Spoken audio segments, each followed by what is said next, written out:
کام ہوا, 10 سال مسجد میں کام ہوا, تو بتاؤ حضور نے زیادہ کام ٹھیے میں کیا ہے یا زیادہ کام مسجد میں کیا؟ بتاؤ.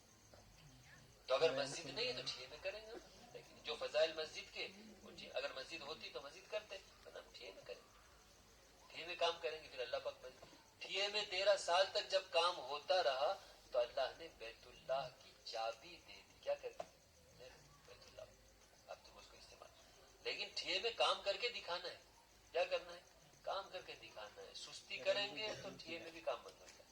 کام کریں گے تو ٹھیے سے کام ہوتے ہوتے اللہ مسجد بھی میں بھی اجازت دلوا دیں گے. اس لیے میرے محترم دوستوں کہ مسجد میں لے کر آنا ہے.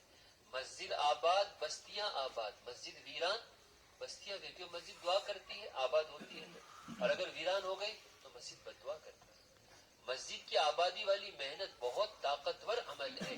مسجد کی آبادی والی محنت اتنی طاقتور ہے کہ اللہ کے فیصلے پر اس کا اثر ہے. جس بستی کی مسجد آباد ہو, اللہ جل شانہ اس بستی پر کوئی عذاب کے بھیجنے کا فیصلہ کر دے تو وہ مسجد کی آبادی والی محنت کی برکت سے اپنے عذاب کے بھیجنے کے فیصلے کو بدل دیتا. سوچو کتنا پاورفل عمل ہے. مسجد اگر آباد ہوگی تو اس کے اثرات اللہ کے فیصلے پر پڑیں گے. مسجد اگر آباد ہوگی تو اس کے اثرات جنگلوں پر پڑیں گے. پھاڑ کھانے والے جانور وہ بات چلائی جا رہی ہے. جب ہم آباد کرنے لگیں گے تو کیا مشکل ہے کہ غیر مسجد میں ہی آ جائیں کہ ہماری آخرت کی ضرورت کو. غیر اپنے مسائل کو لے کے کہاں آ رہے ہیں اور مسلمان اپنے مسائل کو لے کے کہاں جا رہے ہیں. دیکھو تو صحیح کتنا فرق ہو. اگر ہم نے اپنی مسجدوں کو آباد کر لیا تو جو غیر دنیا کے مسائل کے حل کو لے کے مسجد کے دروازے تک آ چکے ہیں ان کے لیے کیا مشکل ہے کہ وہ مسجد کے اندر آ کر کہیں کہ ہماری اصل آخرت ہے, اس کے مسئلے کے حل کے لیے ہمیں راستہ بتاؤ, ہم مسجد کے اندر آتے ہیں. کوئی مشکل ہے؟ بتاؤ. تو مسجد آباد تھی تو بھیڑیا چرواہے کو بھیج رہے کہ جاؤ مسجد میں اسلام قبول کرو. جب مسجد آباد تھی تو مندر اور مورتیاں آواز دے رہی تھی کہ ہمارا زمانہ ختم ہوا, مسجد کے آباد کرنے والوں کا زمانہ ہے, جاؤ مدینہ جاؤ اور اسلام میں داخل ہو جاؤ. حالانکہ اس وقت میں مسجد نبوی 24 گھنٹے آباد تھی اعمال سے, اور اس کا اثر 500 کلومیٹر دور مکے میں پڑ رہا ہے کہ مکے کے اندر ایک مورتی آواز دے رہی مندر میں سے عباس کو کہ تم یہاں کیا کر رہے ہو, ہمارا زمانہ تو ختم ہو, تم جاؤ. اگر ہم چاہتے ہیں کہ شرک ختم ہو, اگر ہم چاہتے ہیں کہ بت پرستی ختم ہو, تو ہمیں اپنی مسجدوں کو آباد کر لینا پڑے. ہم کہتے ہیں یہ ہمارا دشمن, وہ ہمارا دشمن. ہمارا مسلمانوں کا اسلام کا کوئی دشمن ہی نہیں, ہمارا کوئی دشمن نہیں. اگر ہماری مسجد آباد ہوگی تو کٹر سے کٹر مسلمانوں کے دشمنوں کا دل پلٹ جائے گا. ہندا سے بڑی اسلام کی دشمن کوئی ہو ہی نہیں سکتی. حضرت حمزہ کو قتل کروایا, حضرت حمزہ کی لاش کے 11 ٹکڑے کروائے, کلیجہ کھینچ کے نکالا, اس کو چبا چبا کے تھوکا ہے. آپ سوچو مسلمانوں سے اور اسلام سے اتنی نفرت کرنے والی عورت آج کے زمانے میں کوئی ہے اس کی مثال؟ لیکن جب فتح مکہ کی رات بیت اللہ کی مسجد میں رات کی شفٹ بنی ہوئی ہے اور رات میں اعمال ہو رہے ہیں, اعمال دعوت, اعمال عبادت, دعا ہو رہی, یہ عورت مسجد پہنچ گئی اور مسجد کے ماحول نے اس کے دل کو بدل کے رکھ دیا. کہنے لگی کہ جو ہے اب آپ کا خیمہ مجھے سب سے زیادہ محبوب ہے, کلمہ پڑھ لیا اس نے. تو میرے محترم دوستو, ہماری مسجد آباد ہوں گی تو آج جو مسلمانوں کے مخالفت کرنے والے لوگ ہیں ان کے دل پلٹیں گے نہیں پلٹیں گے؟ بتاؤ. اگر ٹھیا آباد ہوگا جو رکاوٹ ڈالنے والے ان کے دل بھی پلٹیں گے. اس کے لیے اپنی اپنی مسجدوں کو ہم 24 گھنٹے آباد کریں گے انشاءاللہ. اور ہمارا روزانہ کا مشورہ, ہمارا ہر کام مشورے سے, جو کام مشورے سے ہوگا اللہ کی مدد اس کے ساتھ ہو جائے گی.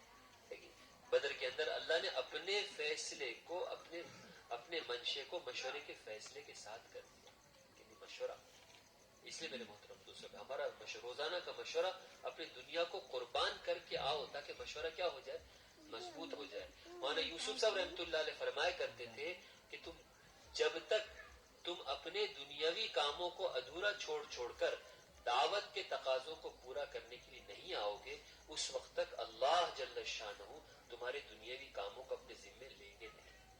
جب اپنا دنیاوی کام ادھورا چھوڑ کے مشورے میں آؤ گے, دعوت کے تقاضوں کو پورا کرو گے, تو اللہ کو غیرت آئے گی, اور اللہ سے بڑا غیور کوئی نہیں ہے.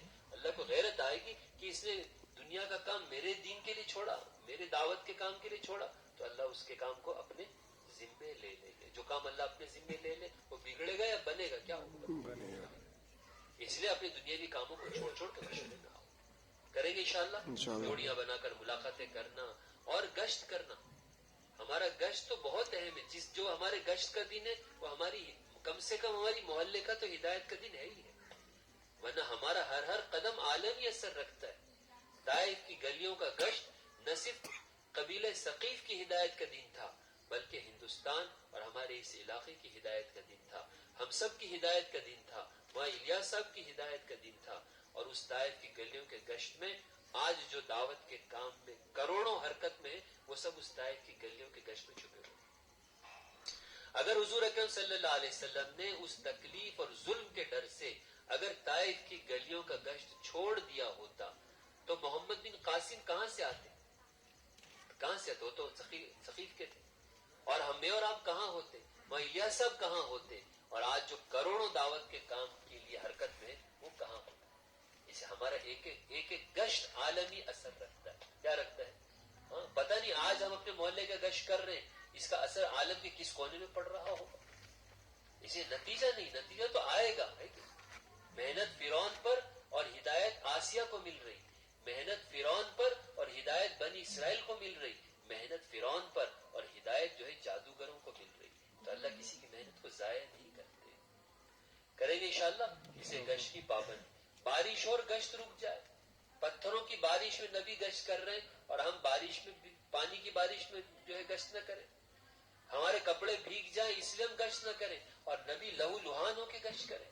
کپڑے بھیگ جائیں, خون ٹپک کر جوتے رنگین ہو جائیں, حضور ہم گشت کر رہے ہوں اور ہم بارش میں بھیگ کر گشت کرنے کو تیار نہیں. بتاؤ امتی کیسے کہلائیں؟ آقا سر پہ 10 من کا بوجھ اٹھا کے جا رہے ہو تو غلاموں کو اس سے زیادہ کرنا چاہیے کم کرنا چاہیے؟ کیا کرنا؟ تو آقا کا تو یہ بہتے ہوئے خون میں گشت کر رہے ہیں, اپنے زخموں سے چور ہو کے گشت کر رہے ہیں اور ہم بارش ہو کے گشت. نیند کے نام گشت قربان, سو کے رہ گیا گشت ہو گیا. سوچو تو صحیح. آپ کریں گے انشاءاللہ گشت کی پابندی. سستی نہیں, سستی سے تو پناہ مانگی گئی. سستی کاہلی منافق کی خصلت بتائی گئی. مومن تھک سکتا ہے لیکن سستی نہیں کرتا. سستی کسے کہتے ہیں؟ کر سکتا ہے مگر نہیں کر رہا, اسے سستی کہتے ہیں. سمجھ میں بات. اس کے لیے میرے محترم دوستوں کہ پہلا اور دوسرا گشت اس کا اہتمام کر.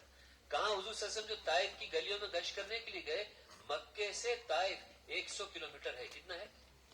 100 کلومیٹر پیدل پتھریلے راستے, اس پر چل کر آپ گشت کرنے کے لیے گئے. ہم 2 کلومیٹر 4 کلومیٹر پر دوسرا گشت کرنے کے لیے نہ جائیں.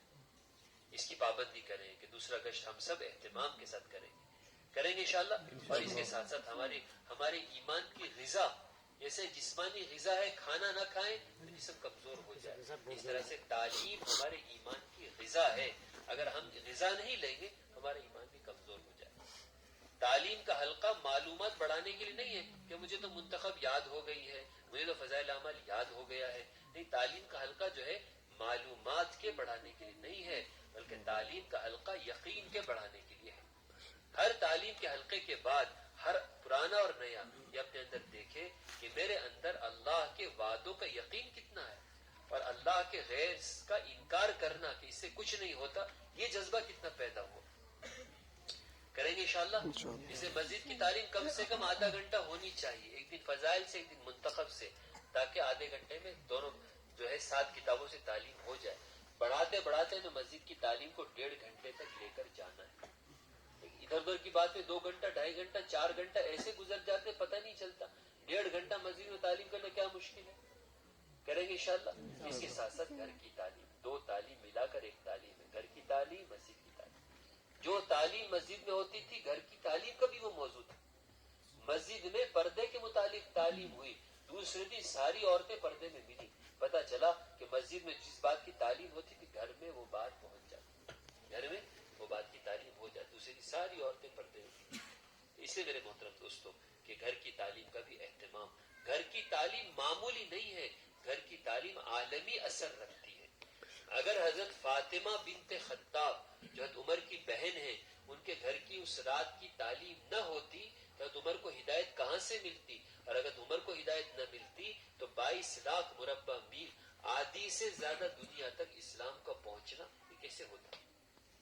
پتہ چلا کہ فاطمہ بنت خطاب کی اس ایک رات کی تعلیم ذریعہ بنی ہے 22 لاکھ مربع میل تک اسلام سوچو گھر کی تعلیم کتنی اہم ہے. تو کریں گے انشاءاللہ گھر کی تعلیم 5 اعمال کے ساتھ، قرآن کا حلقہ، کتاب کی تعلیم اور 6 صفات کا مذاکرہ، تشکیل اور آئندہ کل کا مشورہ کریں گے انشاءاللہ. اور اس کے ساتھ ساتھ جو ہے کم سے کم مہینے کے 3 دن، اب تو 10 دن کی بات کہی جائے، ہر چھوٹی جماعت اپنی جماعت بنائے کہ اپنا ہفتہ طے کر کے پھر تقاضے پہ 3 دن جائیں گے. نئے ساتھی نکل گئے، ہم تیار، تقاضے پہ ہم تیار. اور ہر مہینے جب 3 دن مستورات کو لے کے جائیں گے تب کہیں جا کے ہماری وہ بات کہ 15 سے 25 گھر کے دائرے میں ہفتے وار تعلیم شروع ہوئی. ہر 3 مہینے میں جائیں گے تو نمبر نہیں آئے. ایک مہینہ بہن کو لے کے چلے گئے، ایک مہینہ امی کو لے کے چلے گئے، ایک مہینہ جو ہے بیوی کو لے کے چلے گئے، دادی، خالہ، پھوپھی، نانی، سب کا وقت لگوانا ہے. اگر 3 مہینے میں ایک بار جائیں گے تو ہماری جتنی محرم مستورات ہیں ان کا وقت کیسے لگ سکے گا؟ اس کے لیے اس بات کی کوشش کریں کہ ہر مہینے ہم 10 دن پر آئیں گے، جس میں ہر مہینے 3 دن ہم مستورات پہ لگائیں کریں گے انشاءاللہ. 3 دن کے لیے نہیں ہے بلکہ 3 دن سے تو زندگیاں بدلتی. اسے میں نے کہا کہ اجتماع کو عنوان بنا کر ہمارے علاقے کے 100% مردوں اور عورتوں کا 3 دن لگ جائے. کیوں کہ 3 دن کے لیے نہیں ہے، 3 دن تو زندگی بدلنے کے لیے. سمامہ بن اسال 40 سال کے عمر کے کافر، 40 سال کا شدت کا کفر اور شرک 3 دن کے اندر موت تک کے اسلام اور ایمان اور توحید کے اندر بدلا. اس نے بدلا.